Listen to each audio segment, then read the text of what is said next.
मोतीलाल स्मारक शास्त्री स्मारक व्याख्यान शंकर शिक्षायतन प्रतिवर्ष करता है। शंकर शिक्षायतन 2000 में 2000 वर्ष आज से लगभग 25 वर्ष पहले इसकी स्थापना आदरणीय ऋषि कुमार मिश्र जी ने की। वह राज्यसभा के पूर्व सदस्य थे, बड़े पत्रकार थे और अनेक गतिविधियों में उनका, देश की राष्ट्रीय अंतर्राष्ट्रीय गतिविधियों में उनका निरंतर सहयोग और व्यस्तता रहती थी। ऐसे वो महनीय आचार्य थे। उन्होंने यह अपने गुरु जी की कृतियों के, ओझा जी और शास्त्री जी की कृतियों को आगे बढ़ाने के लिए, उस पर शोध करने के लिए, विमर्श करने के लिए, अनुवाद करने के लिए, व्याख्या करने के लिए और मुख्य धारा में, संस्कृत शिक्षा की मुख्य धारा में इनको किस प्रकार लाया जाए, इसके लिए उन्होंने शंकर शिक्षायतन की स्थापना की थी। और अपने गुरु जी से जो संकल्प लिए थे, उनके गुरु ने कहा था कि 30 वर्ष बाद तुम इन ग्रंथों का अंग्रेजी भाषा में अनुवाद करना। तो उन्होंने अनेक ग्रंथों का न केवल अनुवाद अपितु स्वतंत्र व्याख्यात्मक ग्रंथ, ultimate dialogue, before the beginning, after the end, ऐसे 5-6 ग्रंथों का उन्होंने लेखन किया और अपने उस कार्य से वेद विज्ञान की धारा को आगे बढ़ाया। और उनकी प्रेरणा से और आदरणीय श्रीमती रेणुका मिश्रा जी के मार्गदर्शन में तभी से यह निरंतर कार्य चल रहा है। और हम लोग 2008 से निरंतर, उन्होंने ही संकल्प लिया था कि 28 सितंबर को हम लोग, मोतीलाल शास्त्री उनके गुरु जी थे, उन्हीं की प्रेरणा से वैदिक विज्ञान में उन्होंने प्रवेश किया था। और मोतीलाल शास्त्री के गुरु पंडित मधुसूदन ओझा थे, तो उन्होंने 28 सितंबर को निर्धारित किया कि यही हम लोग 28 सितंबर को प्रतिवर्ष कार्यक्रम हम करेंगे। और उनकी स्मृति में ऐसा स्मृति व्याख्यान हम जोधपुर में भी करते हैं, लेकिन दिल्ली में यह कार्यक्रम प्रतिवर्ष 28 सितंबर को हम करते हैं। एक तरीके से हमारा ये वार्षिक महोत्सव होता है, जो हमारी गतिविधियां होती हैं उनका हम विवरण प्रस्तुत करते हैं। विवरण भी हमारा 10 वर्ष का छप रहा है और कुछ महीनों में वो प्रकाशित होगा, वो भी हम सार्वजनिक रूप से सबके सेवा में समर्पित करेंगे। और मधुसूदन ओझा जी के जो शिष्य थे पंडित मोतीलाल शास्त्री जी, वो जयपुर के निवासी थे और उनके गुरु थे गिरधर शर्मा चतुर्वेदी। गिरधर शर्मा चतुर्वेदी जी के गुरु मधुसूदन ओझा, और उन्हीं के कारण, गिरधर शर्मा चतुर्वेदी जी के ही कारण मधुसूदन ओझा जी से शास्त्री जी का मिलना हुआ। काशी में ले गए थे और तब से असली उस उनके वैदिक विज्ञान के रहस्यों को उद्घाटित किया तो केवल मोतीलाल शास्त्री जी ने। लगभग 80,000 पृष्ठ लिखे मोतीलाल शास्त्री। शतपथ ब्राह्मण का विज्ञान भाष्य अनेक भागों, अनेक ग्रंथ लिखे। उस जमाने में उनका इतना प्रकर्ष था पूरे देश भर में कि वासुदेव शरण अग्रवाल जैसे लोग उनके अनुयायी थे, उनके कृतियों की व्याख्या करते थे, उनका विमर्श करते थे। और पंडित रेवा प्रसाद द्विवेदी जी, जिनको वासुदेव शरण अग्रवाल ने प्रेरणा दी कि आप शास्त्री जी के यहाँ जाइए और शोध कार्य करें, और रेवा प्रसाद द्विवेदी जी 1 वर्ष तक शास्त्री जी के पास रह करके, और फिर क्योंकि उनका मुख्य विषय साहित्य शास्त्र था, तो वापस पुनः काशी आ गए, क्योंकि यहाँ तो केवल वेद विज्ञान और वैदिक विद्या पर ही विमर्श हो रहा था। और ऐसे महापुरुष थे कि उन्होंने राष्ट्रपति भवन में राजेंद्र प्रसाद जी ने उनका व्याख्यान समायोजित किया वासुदेव शरण अग्रवाल जी की प्रेरणा से। और उनके 5-6 व्याख्यान पंचक हम कहते हैं, 5 व्याख्यानों की श्रृंखला राष्ट्रपति भवन में हुई। आज तक मुझे तो कोई याद नहीं है किसी संस्कृत विद्वान का राष्ट्रपति भवन में राष्ट्रपति महोदय ने आहूत करके व्याख्यान आयोजित किया हो, व्याख्यान प्रकाशित हुआ।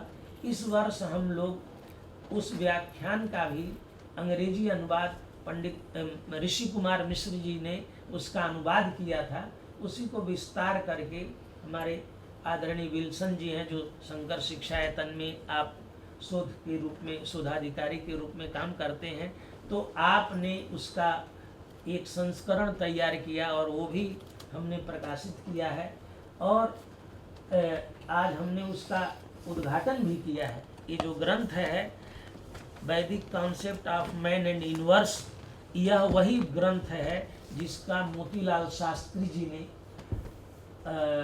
5 व्याख्यान दिए थे और ऋषि कुमार मिश्रा जी ने उसका अनुवाद किया था। उसी को विल्सन जी ने एडिट किया है और एडिट करके हमने आज अंग्रेजी भाषा में, उन्होंने तो उस समय हिंदी में अनुवाद किया था क्योंकि इसका दुनिया भर में विस्तार हो। तो ऐसे मोतीलाल शास्त्री जी थे जिनके अभी भी 40,000 पृष्ठ अप्रकाशित है और ये सब प्रकाशित करने का कुछ शास्त्री जी ने स्वयं किया और राजस्थान पत्रिका की पुलिस जी ने प्रयास करके सारे ग्रंथों को इकट्ठा करके राजस्थान पत्रिका ने प्रकाशित किया और उस समय देश भर में इस विषय का विमर्श होता था। यहाँ से भी जब मंडन मिश्रा जी यह विश्वविद्यालय जब राष्ट्रीय एक संस्कृत महाविद्यालय के रूप में था तो उस समय गिरधर शर्मा चतुर्वेदी जी का व्याख्यान हुआ था और उस व्याख्यान को वैदिक शारदीय व्याख्यान माला यहाँ चलता था। तो 1962 में शारदीय व्याख्यान माला की श्रृंखला में गिरधर शर्मा चतुर्वेदी का व्याख्यान की वैदिक विज्ञान है क्या, जिसको पंडित मधुसूदन ओझा और मोतीलाल शास्त्री ने व्याख्यायित किया है, उसका स्वरूप क्या है, तो वो भी यहाँ से यह ग्रंथ प्रकाशित है वैदिक विज्ञान।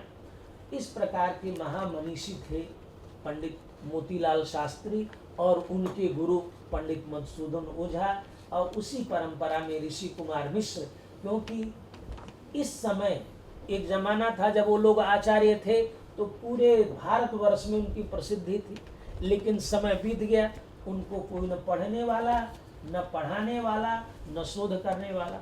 तो जब ऋषि कुमार मिश्र जी ने यह संस्थापना की तो संपूर्ण देश भर में इस कार्य को हम लोगों ने फैलाया और अभी देश भर के लोग और संस्थाएं हमसे जुड़ना चाहती हैं। इसका एक छोटा उदाहरण आपको बताता हूं कि उत्तराखंड सरकार के, क्योंकि हम लोगों ने तो कोई प्रयास नहीं किया ना हम मिलने गए, वहाँ के शिक्षा सचिव कुलपति को लेकर, संस्कृत विश्वविद्यालय के कुलपति को लेकर, संस्कृत निदेशालय के डायरेक्टर को लेकर और संस्कृत एकेडमी के निदेशक को लेकर, सबको लेकर के शंकर शिक्षायतन है कि आप लोग वैदिक विज्ञान के क्षेत्र में महत्वपूर्ण काम कर रहे हैं, हम आपके साथ मिल करके काम करना चाहते हैं। तो उत्तराखंड सरकार के शिक्षा सचिव अपनी टीम लेके आए, तो ये हम इस काम को कर रहे हैं, ये हमारे लिए बहुत ही गौरव का विषय हुआ।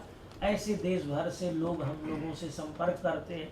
एक पाकिस्तान से भी व्यक्ति ने हम लोगों से संपर्क किया कि हम इन ग्रंथों को पढ़ना चाहते हैं, शोध करना चाहते हैं, कहाँ से क्या उपलब्ध होगा।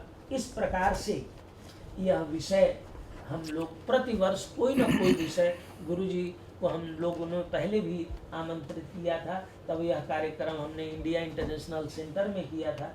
तो निरंतर गुरुजी का आशीर्वाद मिलता रहता है। इंद्र विजय इस समय हमारे वार्षिक व्याख्यान श्रृंखला का विषय है। संपूर्ण वर्ष 2024 हम प्रति माह इंद्र विजय पर व्याख्यान श्रृंखला चला रहे हैं। फिर 30 तारीख को इस मासिक श्रृंखला का व्याख्यान होगा और दिसंबर में हम 2 दिन का उसी इंद्र विजय पर विमर्श रखेंगे।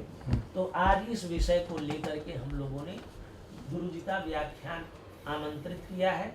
यह इंद्र विजय है क्या, बहुत संक्षेप में हम परिचय दे करके, क्योंकि इसी माध्यम से गुरु जी का स्वागत करना है मुझे। इंद्र विजय नाम क्यों पड़ गया इसका इंद्र विजय? ओझा जी कहते हैं कि जब लोग भारत का इतिहास लिखते हैं आज तक, तो कुछ लोग वेदों से इतिहास शुरू करते हैं, जो अपनी परंपरा की वेद से ही सब शुरू हुआ, और कुछ लोग शुरू करते हैं हड़प्पा सिविलाइजेशन से। ये हड़प्पा ही हिस्टोरिकल है, उसके पहले सब प्री हिस्टोरिकल।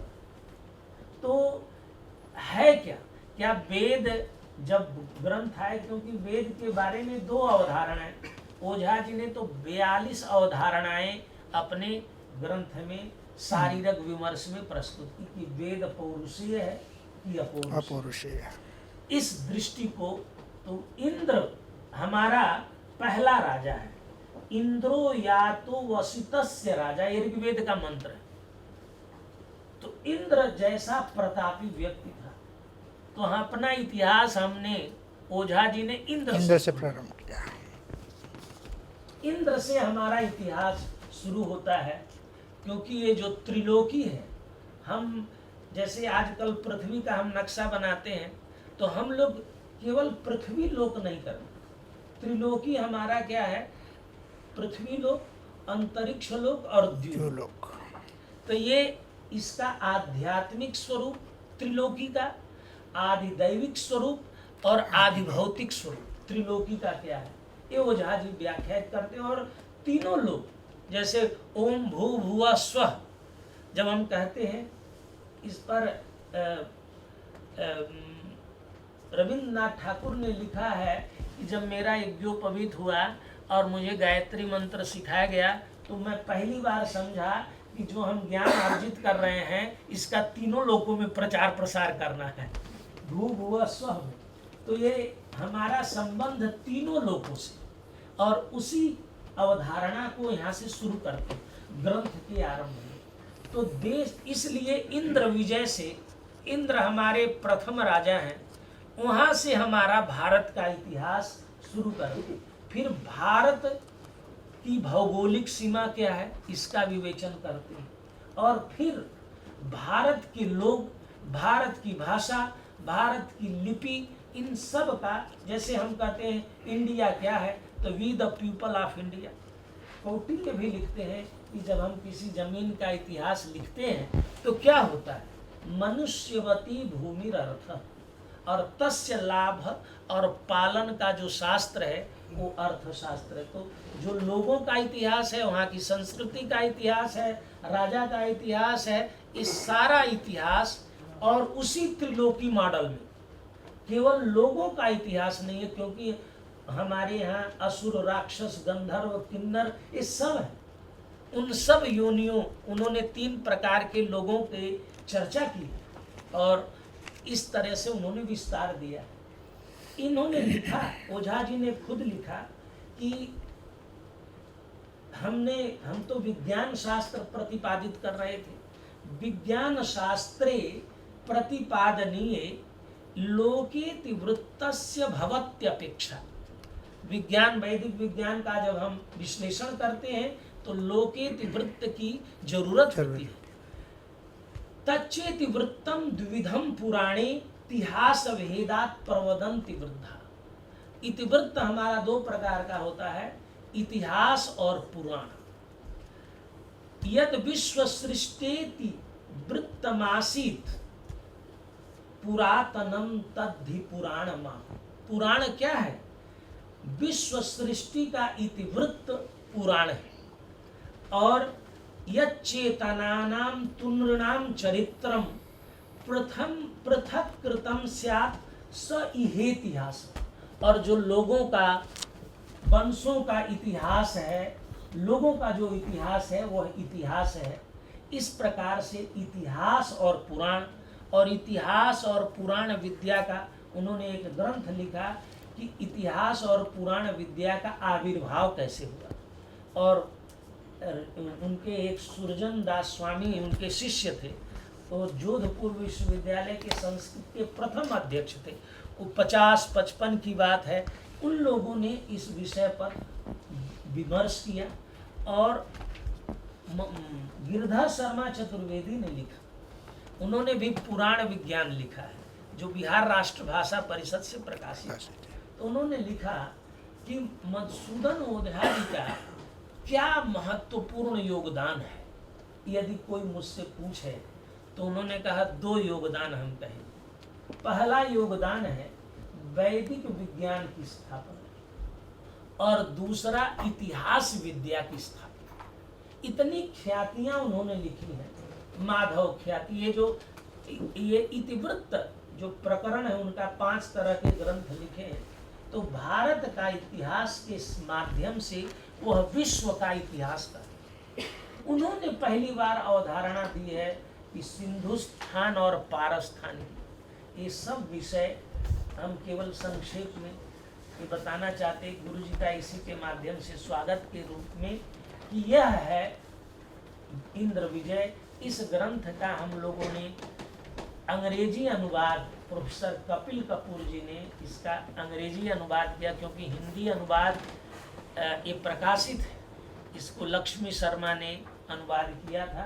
तो अंग्रेजी अनुवाद प्रोफेसर कपिल कपूर जी से हमने कराया था और एक इसी तरह से 28 सितंबर की एक श्रृंखला में इसका लोकार्पण रूपा पब्लिकेशन से ग्रंथ लगभग 500-600 पृष्ठ में छपा है। और जो हम पूरी वार्षिक श्रृंखला चला रहे हैं, तो इस श्रृंखला का भी एक नवनीत निकलेगा, इंद्र विजय विमर्श। तो आज उसी श्रृंखला में मुख्य व्याख्यान गुरु जी का हम लोगों ने आयोजित किया है।